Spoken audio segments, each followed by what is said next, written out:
इस वीडियो में हम वर्कशीट से जुड़ी कुछ बेसिक इंफॉर्मेशन जानेंगे। वीडियो के बाद आप वर्कबुक की वर्कशीट में ऐड, डिलीट, रीनेम और रीअरेंजमेंट कर पाएंगे। आप रोज और कॉलम को ऐड, डिलीट और रीसाइज करना भी इस वीडियो में सीखेंगे। तो शुरू करते हैं। अगर आपको पिछली वीडियो से याद हो तो एक वर्कबुक में बहुत सी वर्कशीट्स होती हैं। ये वर्कशीट्स नोटबुक के पेज की तरह होती हैं। हम एक शीट पर जो भी करेंगे वह दूसरी शीट पर कोई असर नहीं डालेगा। यहाँ से हम शीट के लिए टैब ढूंढ सकते हैं। मैं आपको एक एग्जांपल देता हूँ कि शीट्स कैसे यूज़ की जाती हैं। मानो आप 8 स्टैंडर्ड के स्टूडेंट्स का परफॉर्मेंस रिकॉर्ड मेंटेन करना चाहते हैं, तो आपकी वर्कबुक स्टैंडर्ड 8 के लिए होगी और उस वर्कबुक में आप हर सब्जेक्ट के लिए एक शीट यूज़ कर सकते हैं। तो शीट 1 में इंग्लिश सब्जेक्ट का डेटा आ सकता है, मैथ्स के लिए शीट 2, साइंस के लिए शीट 3 और इसी तरह बाकी सब्जेक्ट। इस तरीके से आपका डेटा अच्छी तरह से व्यवस्थित रहेगा। अगर आपकी शीट का नाम शीट 1 के बजाय इंग्लिश हो तो ये काफ़ी सुविधाजनक होगा। शीट का रीनेम करना काफ़ी आसान होता है। इस शीट के नाम पर डबल क्लिक करें और नया नाम लिखें। तो हम इसे इंग्लिश लिखेंगे और इस तरह शीट 2 का नाम मैथ्स और शीट 3 का नाम साइंस रखेंगे।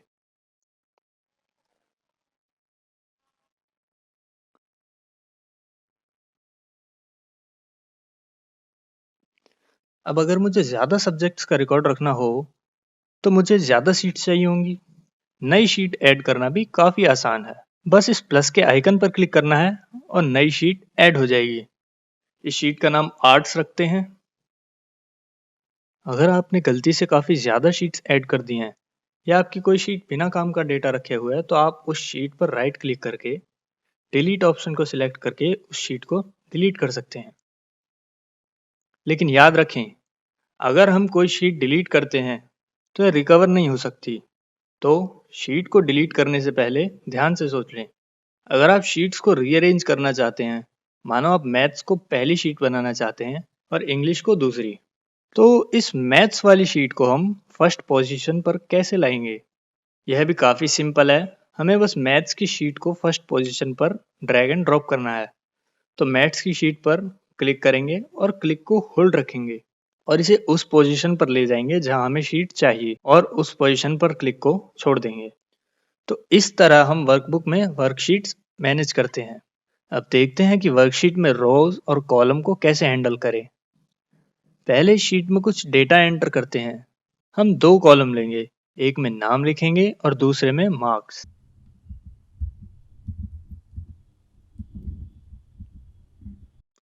हम सैंपल के लिए ए, बी, डी नेम एंटर कर देंगे और सैंपल मार्क्स में 80, 82, 85।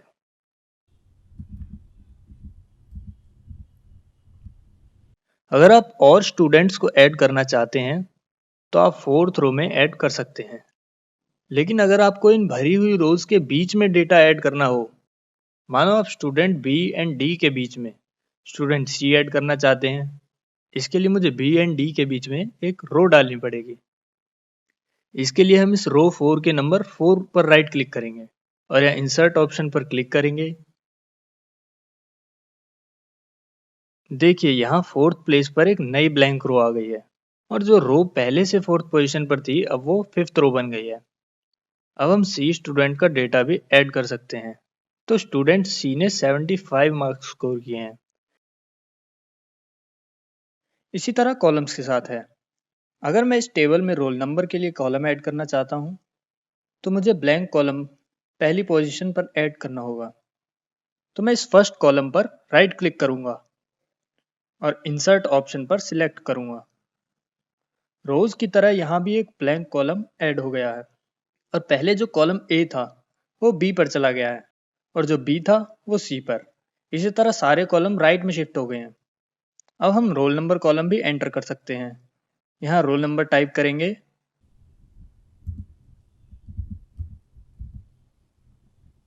और उसके नीचे रोल नंबर 1, 2, 3, 4 लिखेंगे।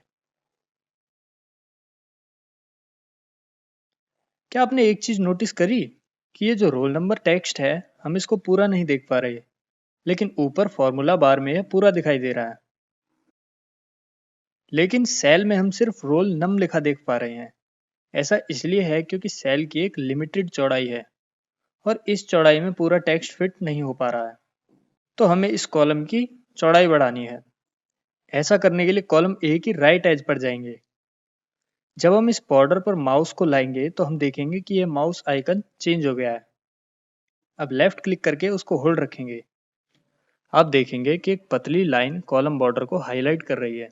अब अगर आप अपने माउस को मूव करेंगे तो आप इस लाइन को भी मूव करता देख पाएंगे।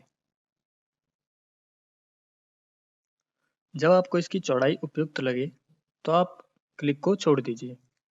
अब देखिए हमारी लाइन चौड़ी हो गई है। अब हम कंप्लीट रोल नंबर टेक्स्ट देख सकते हैं। जब हम इसे मैन्युअली करते हैं तो हम कभी ज़्यादा स्पेस छोड़ देते हैं और कभी कम छोड़ते हैं। एक्सेल इसमें हमारी यहाँ मदद कर सकता है। अगर आप दोबारा कॉलम के राइट बॉर्डर पर जाएंगे और अपने माउस को उसके एज के ऊपर रखेंगे तो आपको माउस आइकन चेंज हुआ दिखेगा। अब हम यहाँ डबल क्लिक करेंगे। एक्सेल ऑटोमेटिकली डिस्प्ले की चौड़ाई को उतना कर देगा जितनी हमें चाहिए उस टेक्स्ट को पूरा देखने के लिए। तो आप देख सकते हैं एक्सेल ने इसकी विड्थ को इतना कर दिया है कि हमें ये रोल नंबर टेक्स्ट पूरा दिखाई दे रहा है। जैसे हम कॉलम को राइट बॉर्डर से रिसाइज कर रहे हैं, इसी तरह हम रोज को बॉटम बॉर्डर से रिसाइज कर सकते हैं। आइए इस फर्स्ट रो की हाइट को इंक्रीज करते हैं। अब इस रो के बॉटम बॉर्डर पर डबल क्लिक करते हैं ताकि हमें उतनी हाइट मिल जाए जितनी अप्रोप्रिएट है, मतलब जितनी हाइट हमें चाहिए उस टेक्स्ट को पूरा देखने के लिए। तो इस तरह हम रोज और कॉलम्स को रिसाइज करते हैं। अब सीखते हैं कि इन रोज और कॉलम्स में डेटा को डिलीट कैसे करें। इन रोज और कॉलम्स में बेकार के डेटा को डिलीट करना भी काफ़ी आसान है। हमें बस वो रो या कॉलम सिलेक्ट करना है जिसे हम डिलीट करना चाहते हैं। अब इस पर हम राइट क्लिक करेंगे और डिलीट ऑप्शन को सिलेक्ट करेंगे। तो अगर आप रो फोर्थ को डिलीट करना चाहते हैं जो कि स्टूडेंट सी के डेटा को कंटेन किए हुए है, तो हम रो 4 पर राइट क्लिक करेंगे और यहाँ से इस डिलीट के ऑप्शन पर क्लिक करेंगे। अब इस डिलीट के ऑप्शन के नीचे एक क्लियर कंटेंट का ऑप्शन भी है। यहाँ क्लियर कंटेंट करने में और रो को डिलीट करने में थोड़ा सा फर्क है। जब हम रो को डिलीट करते हैं तो वो पूरी रो वर्कशीट में से हट जाती है और जो उसके नीचे रो है वो उसकी जगह ले लेती है जिस रो को हमने डिलीट किया है। लेकिन जब हम कंटेंट क्लियर करते हैं तो रो वर्कशीट में ही रहती है लेकिन उसके अंदर जो डेटा है वो क्लियर हो जाता है। तो चलिए पहले इस रो का कंटेंट क्लियर करते हैं और देखते हैं क्या होता है। तो आप देख सकते हैं इस रो में जो भी था वो सब क्लियर हो चुका है। ये रो ब्लैंक हो चुकी है मतलब। लेकिन जब आप इस रो को डिलीट करेंगे, दोबारा नंबर 4 पर जाकर यहाँ राइट क्लिक करके डिलीट ऑप्शन को सिलेक्ट करेंगे। अब आप देखेंगे कि ये जो पूरी रो है ये हट चुकी है और इसकी जगह इसके नीचे वाली रो ने ले ली। इसी तरह हम कॉलम्स भी डिलीट कर सकते हैं। हम इसी तरह रोल नंबर कॉलम को डिलीट करेंगे। इस पर राइट क्लिक करके डिलीट ऑप्शन को सिलेक्ट करेंगे और आप देख सकते हैं कि हमने रोल नंबर कॉलम को डिलीट कर दिया है। अगली चीज़ जो हम डिस्कस करेंगे वो है जूमिंग इन और जूमिंग आउट। आप वर्कशीट के एक पर्टिकुलर पार्ट पर इस प्लस सिंबल का यूज कर जूम कर सकते हैं जो कि नीचे राइट साइड में है। जब आप इस प्लस सिंबल पर क्लिक करते हैं तो स्क्रीन का एक पर्टिकुलर पार्ट बड़ा और ज़्यादा विजिबल हो जाता है। जब आप जूम इन है तो काफ़ी डेटा स्क्रीन के बाहर चला जाता है। इस डेटा को देखने के लिए आप स्क्रीन के राइट बॉटम में दिए स्क्रॉल बार्स का यूज कर सकते हैं। इसी तरह आप इस माइनस साइन का यूज करके जूम आउट कर सकते हैं। इससे आप वर्कशीट का काफी बड़ा हिस्सा देख सकते हैं।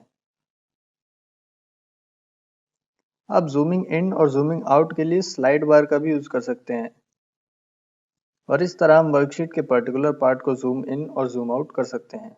लास्ट चीज हम इस लेक्चर में देखेंगे हाइडिंग और अनहाइडिंग फंक्शनैलिटी। अक्सर हम एक्स्ट्रा डेटा रोज, कॉलम्स और वर्कशीट्स में रखते हैं। हो सकता है डेटा यूजलेस ना हो सकता है ये डेटा कैलकुलेशंस के लिए यूज किया गया हो।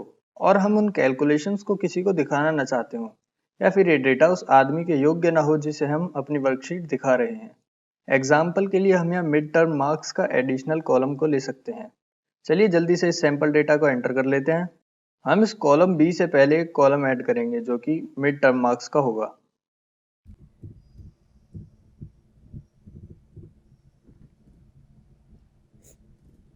यहाँ कुछ वैल्यूज एंटर करते हैं, 42, 45 एंड 50। और कॉलम सी टोटल मार्क्स है। अब अगर कोई सिर्फ टोटल मार्क्स के कॉलम में इंटरेस्टेड हो तो आप मिड टर्म कॉलम को हाइड कर सकते हैं। इस पर राइट क्लिक करेंगे और हाइड ऑप्शन को सिलेक्ट करेंगे।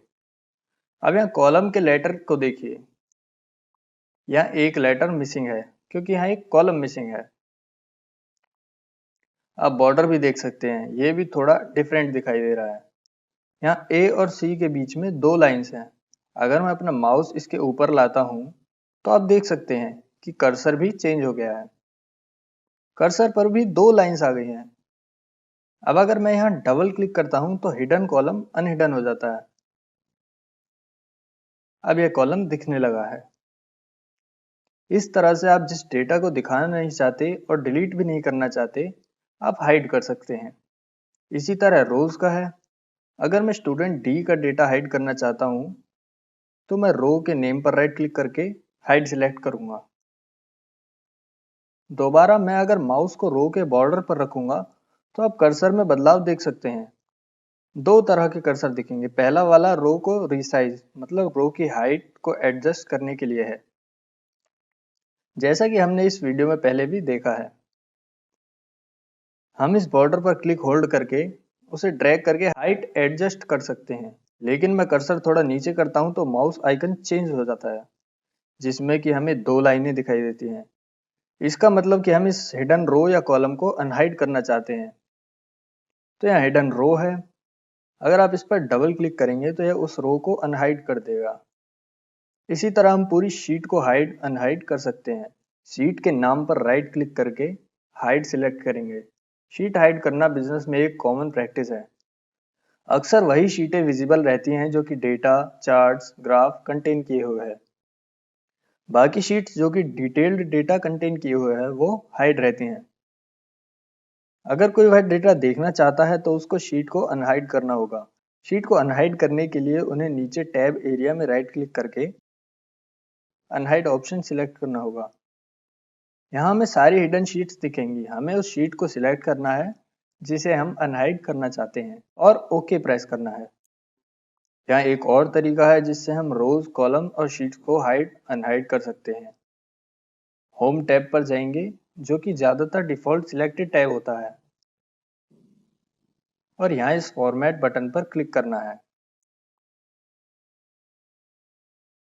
यहाँ हाइड अनहाइड ऑप्शन के नीचे आप रोज, कॉलम और शीट्स को देखेंगे। ये कैसे काम करता है देखने के लिए शीट को हाइड अनहाइड करते हैं। तो जब मैंने हाइड शीट पर क्लिक किया तो आर्ट्स वाली सिलेक्टेड शीट हाइड हो गई।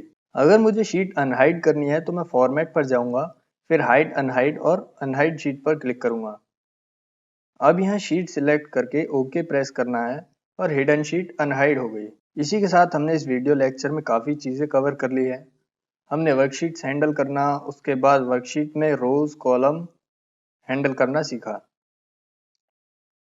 इस वीडियो में इतना ही, बाकी का अगली वीडियो में देखेंगे।